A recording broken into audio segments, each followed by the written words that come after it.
চেষ্টা কিংবা ইচ্ছাশক্তি আপনি যদি একবার হারিয়ে ফেলেন, সেটাকে ফিরে পেতে বেশ সময় লাগে। আর চেষ্টা কিংবা ইচ্ছাশক্তি আপনার মধ্যে যদি ভরপুর থাকে, আপনি শতবার পড়ে গেলেও আবার উঠে দাঁড়াবেন। ওয়াইটিতে এটা আমার 4th অ্যাটেম্প। এর আগে আমার 2টি চ্যানেল আছে। একটি হ্যাংলা এশিয়ান কুকিং চ্যানেল সেটি। আরেকটি আছে আমার main channel Sangeeta live present. সেখানে আমি যে ওয়াইটিতে যে শর্টস ভিডিওগুলো হয় না লিপসিং দিয়ে গানের মধ্যে, সেগুলোই দিই। তো আমার ভয়েস দিয়ে ভিডিও খুব একটা করা হতো না।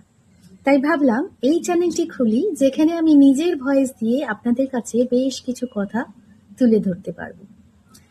আমি যেহেতু একটি ইন্ট্রোভার্ট মেয়ে, সবার সামনে খোলা মনে কথা বলতে পারি না, কিন্তু ক্যামেরার সামনে খুব দক্ষতার সাথেই কথা বলি। তাই ইচ্ছা ছিল নিজের ভয়েস দিয়ে বেশ কিছু ভিডিও করে ওয়াইটিতে আপলোড করব। আর সেই ইচ্ছা পূরণের